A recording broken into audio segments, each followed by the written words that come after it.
काजी फाइज ईसा साहब पाकिस्तान के नए चीफ जस्टिस तैनात हुए हैं और उनकी तैनाती के ऊपर इतने बड़े बड़े सरप्राइजेस देखने को मिले हैं, ऐसी ऐसी तब्दीलियां देखने को मिली हैं कि जिनकी मिसाल पाकिस्तान की अदालती तारीख के अंदर माजी में कभी भी नहीं मिलती थी और ना ही देखने को मिली थी। पर उनकी जो हलफ बरादरी हुई, उस हलफ बरादरी के दौरान जो उन्होंने अहकामात जारी किए, जो उन्होंने इकदामात उठाए, वहाँ पर जो उन्होंने बातें की, वहाँ पर जो उन्होंने खिताब किया, वो जो उनकी एक्टिविटीज़ थी, ऐसा हुआ है कि ये पाकिस्तान की तारीख के अंदर पहले कभी नहीं हुआ था। फॉर एग्जाम्पल उनकी जो अहलिया थी वो उनको हलफ बर्दारी के ऊपर मौके के ऊपर स्टेज पर लेकर आए और उनकी इस एक्टिविटी को, उनकी इस हरकत को देखकर पाकिस्तान के सोशल मीडिया के ऊपर बहुत ज़्यादा तनकीद भी की गई है, बहुत ज़्यादा पाकिस्तान के सोशल मीडिया के ऊपर अप्रिशिएट भी इनको किया गया। अब जो तनकीद की गई है उसकी एक वजह यह है कि इनकी जो अहलिया हैं वो आमदन से ज़ायद असासों के केस के अंदर हमारी अदलिया के सामने ही पेश होती रही थी, उनके ऊपर ये केस चलता रहा था। और फिर इन्होंने जो चीफ जस्टिस हमारे बने, इन्होंने कहा था कि जो मेरी वाइफ है या जो मेरे बच्चे हैं वो अपनी जितनी भी उनकी प्रॉपर्टीज़ है उसके हवाले से वो जवाबदेह हैं, उसके हवाले से उनको वो जो जवाब लेना चाहिए तो वो उन्हीं के पास ही जाना चाहिए। और फिर जो उसके बाद इनकी ये जो अब ईमान सदर के अंदर जो चीफ जस्टिस थे हमारे नए काजी फाइज ईसा साहब, उनके साथ जो आर्मी चीफ थे, जो DGISI थे, फिर जब वो वहाँ पर गए हुए थे तो वहाँ पर भी फिर बहुत अहम चीज़ें और बहुत अहम बातें सामने आई। वो एक बड़ी अहम खबर बनी हुई है इस हवाले से, वो खबर मैं आपको सुनाऊंगा कि जिसके अंदर जो सदर पाकिस्तान थे उनका बड़ा अहम किरदार था और उन्होंने बड़ी ज़रूरी और अहम तरीन बातें की थी पाकिस्तान के सियासी और माशी मुस्तकबिल के हवाले से। उसके बाद जो एक और तब्दीली आई इनके यानी कि तैनाती के बाद, वो मैं आपको बताता हूँ कि जो पहली मरतबा कोई जो खातून रजिस्ट्रार हैं सुप्रीम कोर्ट के अंदर, उनको तैनात किया गया माजी के अंदर। ये पाकिस्तान की तारीख में ऐसा कभी नहीं हुआ था, हमारी जो अदालती तारीख है। और फिर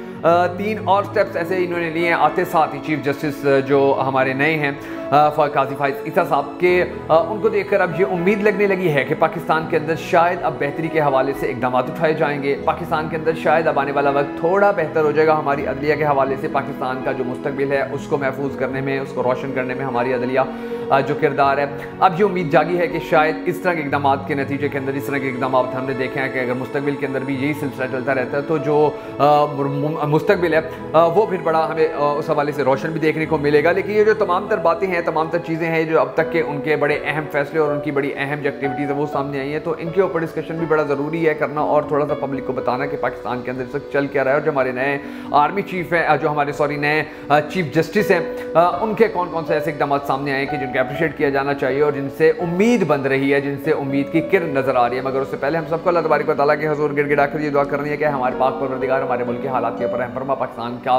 अगला वज़ीर आज़म उस शख्स को बना के जिससे ये पाकिस्तानी कौम बड़ी ज़्यादा मोहब्बत करती है और वो भी पाकिस्तानी कौम से बड़ी ज़्यादा मोहब्बत करता है। अगर आप भी हम सबके साथ मिलकर हमेशा की तरह दुआ में शामिल होना चाहें तो कमेंट सेक्शन में आमीन ज़रूर लिख दीजिएगा। और कमेंट सेक्शन के अंदर आपने ये भी ज़रूर बता देना है कि आप पाकिस्तान का अगला वज़ीर आज़म किसको देखना चाहते हैं। मैं हूं शकील हैदर और आप देख रहे हैं आपका मोस्ट फेवरेट चैनल बगा फैक्ट्स। नाज़रीन अगर इस वक्त जो हमारे नए आर्मी जो हमारे चीफ जस्टिस हैं जस्टिस काजी फाइज ईसा, उन्होंने आते साथ ही पहला मैंने आपको बताया कि उनका बड़ा ज़बरदस्त ये था, यानी कि उन्होंने आते साथ ही पहले तो ये ऑर्डर दिया कि भाई मेरी ये बड़ी सादा सी तकरीब होनी चाहिए, इसके अंदर कोई प्रोटोकॉल नहीं होने चाहिए, इसके अंदर किसी किस्म की कोई दिखावा या सजावट वगैरह नहीं होनी चाहिए। और फिर उन्होंने जिस तरह से अब आते साथ ही पहली मरतबा कोई खातून रजिस्ट्रार सुप्रीम कोर्ट के अंदर तैनात की है, तो ये भी एक बहुत बड़ी तब्दीली देखने को मिली। और फिर उसके बाद उनकी जो तैनाती के बाद अहम चीज़ सामने आई है वो ये है कि जस्टिस इजाजुल एहसन जो हैं वो सुप्रीम जुडिशल काउंसिल के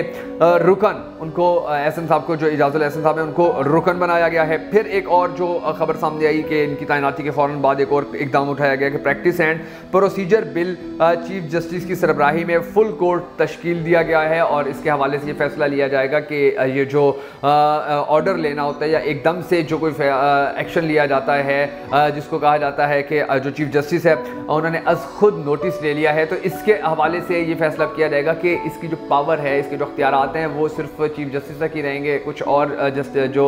जजेस हैं उन तक भी आगे जाएंगे या उसके नीचे मजीद और भी कोई कमेटी वगैरह बनी होनी चाहिए। तो इसके हवाले से काम जो है वो शुरू किया गया है। और फिर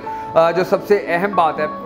वो ये है कि हमारी जो अदालती कार्रवाइयाँ हैं अब उनके बेहतर होने के हवाले से बात की जाने लगी है कि इनके आने से ये जो इकदाम इन्होंने उठाए हैं तो अब आने वाले वक्त के अंदर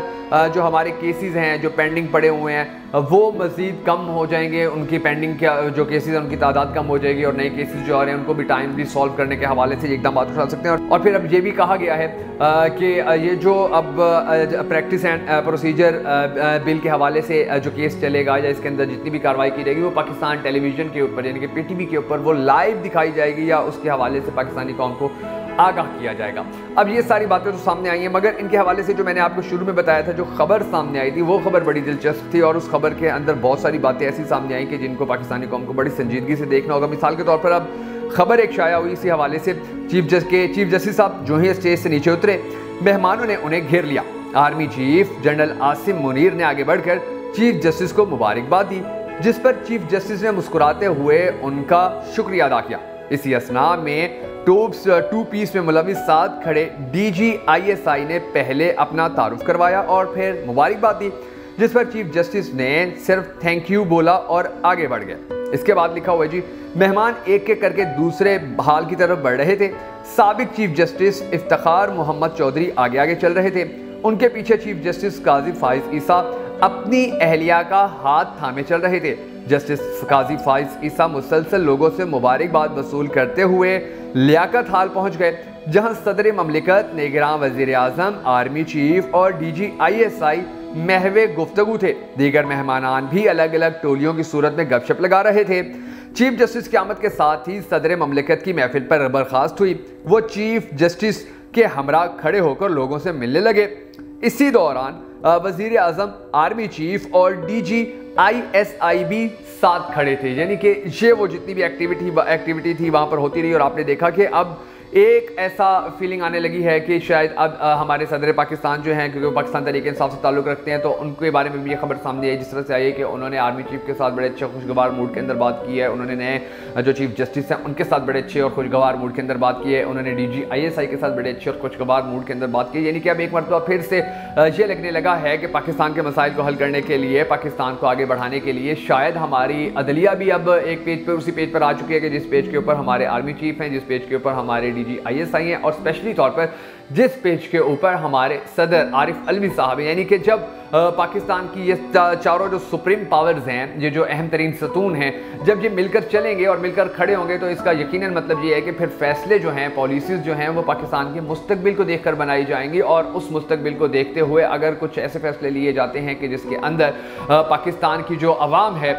जिनका मुतालबा है बड़े तवील अरसे से कि पाकिस्तान के अंदर इलेक्शन करवाए जाए, अगर उसको संजीदा लिया जाता है, पाकिस्तान के अंदर इलेक्शन करवाए जाते हैं, पाकिस्तान की सियासी पार्टियों को आज़ादी दी जाती है, पाकिस्तान की सियासी पार्टियाँ खुलकर इलेक्शन में पार्टिसिपेट करती हैं, उनमें से किसी एक को या किसी और दूसरी पार्टीज जो हैं उनको प्रेशराइज नहीं किया जाता है, या उनके साथ धांधली नहीं की जाती है, या उनके अंदर ग्रुप बंदी नहीं करवाई जाती है, या उनको इस मकाम पर नहीं लाया जाता है कि फिर वो इलेक्शन के दौरान या इलेक्शन के बाद मीडिया पर चढ़ दौड़े और कहें कि जी इस इलेक्शन के साथ हमारे साथ ज्यादती हो रही है। तो फिर तो बहुत ज़्यादा उम्मीद की जा रही है कि फिर पाकिस्तान का जो आने वाला दिन है, आने वाला वक्त है, आने वाला जो रोशन मुस्तकबिल है, उसको कोई नहीं रोक सकता है। और अगर ऐसा नहीं होता है, अगर ये हमारी तमाम जो सुप्रीम पावर्स हैं ये मिलकर खड़ी होती हैं और उसके बावजूद भी ऐसी पॉलिसीज़ नहीं बन सकती हैं कि जिनके ऊपर आवाम अपना इत्मीनान का इजहार कर सके, तो फिर शायद मुश्किलात जो हैं वो आने वाले वक्त में बढ़ सकती है। बहरहाल हमारे जो नए आर्मी ये जो हमारे नए चीफ जस्टिस आए हैं, काजी फाइज ईसा, इन्होंने अब आपके साथ जो कार्रवाइयाँ की हैं, जो इन्होंने काम किए हैं, जिस तरह से इन्होंने कहा कि मैं कौम का पैसा नहीं खर्च करवाना चाहता हूँ, भैया आप मेरी सिंपल सी जो मेरी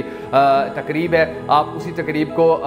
उसी तरह, यानी कि हलफ बर्दारी की जो तकरीब है उसको उसी तरह रहने दीजिए। इसके अंदर कोई रेनोवेशन नहीं करनी है, या इसके अंदर कोई खर्चे वगैरह नहीं करने, या पैसे नहीं लगाने हैं। तो ये एक अच्छी उम्मीद है। और फिर आप देखना ये है कि जो हमारी अदलिया है उसकी बेहतरी में हमारे नए चीफ जस्टिस क्या किरदार अदा कर पाते हैं। पाकिस्तान की अदालतों के अंदर जो लाखों केसेस अभी ज़ेरे इल्तवा हैं, उनके बारे में ये क्या कर पाते हैं। पाकिस्तान का अदालती निज़ाम जो 10-10, 20-20 साल तक, 30-30 साल तक केसेस के फैसले फैसले सुनाने से कासिर रहता है, उसकी बेहतरी में ये किस तरह से अपना किरदार अदा करते हैं। पाकिस्तान के इंसाफ का जो एक लेवल है, जो एक मकाम है, उसको ये कितना ऊपर लेकर जाने में कामयाब होते हैं। ये सब चीज़ें अब आने वाले वक्त के अंदर इनके जो फैसले होंगे उनको देखकर पता लगाया जा सकेगा, अंदाज़ा लगाया जा सकेगा कि इनकी कामयाबी का जो मकाम है, जो रेशियो है, वो कहाँ तक पहुँची, या इनकी जो पॉलिसीज़ हैं